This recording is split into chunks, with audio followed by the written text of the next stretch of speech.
Hey guys இது ஒரு மாரி கிரேஸியா நல்லா இருக்கு. ஸோ அது என்னன்னா, ஒரு விஷயம் யோசிச்சு வச்சிருப்போம். ஸோ அது பார்த்தீங்க அப்டின்னா, இமேஜா இருந்தா எப்டி இருக்கும்? அதுக்கு தான் நெறைய ஏஐ இருக்கு. அதில ப்ராம்ப்ட் போட்டா வந்துற போகுது அப்டின்னு கேட்கலாம்.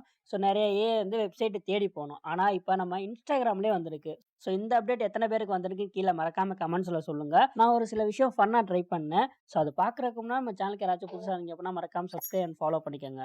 இப்போ உங்க Instagram ஓப்பன் பண்ணிக்கோங்க. அதில மெசேஜ் வந்துருக்குங்க. அதில ஆஸ்க் மெட்டா ஏஐ எனிதிங் இருக்குல்ல. ஸோ அத கிளிக் பண்ணிட்டு மெட்டா ஏஐன்னு அப்படின்னு இந்த மாரி ஒரு பாக்ஸ் ஓப்பன் ஆகும். ஸோ இதில ஃபர்ஸ்ட்டு உங்களுக்கு என்ன வேணுமோ, அத நீங்க சும்மா ரேண்டமா டைப் பண்ணி பாருங்க. டைப் பண்ணி பார்த்துட்டு பேக் வந்தீங்க அப்படின்னா, நம்ம சாட் ஹிஸ்டரியிலே இருக்கும். ஸோ நம்ம ஈஸியா பார்த்துக்கலாம். எக்ஸாம்பிளுக்கு லைன் இன் பீச் யூசிங் மொபைல் அப்படின்னு நான் டைப் பண்ணி சென்ட் பண்ணோனே, ஆட்டோமேட்டிக்கா பார்த்தீங்கன்னா, ஒரு இமேஜ் ஜெனரேட் ஆயிருச்சு. ஸோ இந்த மாரி ஒரு சில விஷயம் நான் ஃபன்னா ட்ரை பண்ணேன். லயன் பைக் ஓட்டுனா எப்படி இருக்கும்? ஸோ அந்த மாரி விஷயம்லாம் ட்ரை பண்ணேன். ஒரு மாரி கிரேஸியா நல்லா இருந்துச்சு.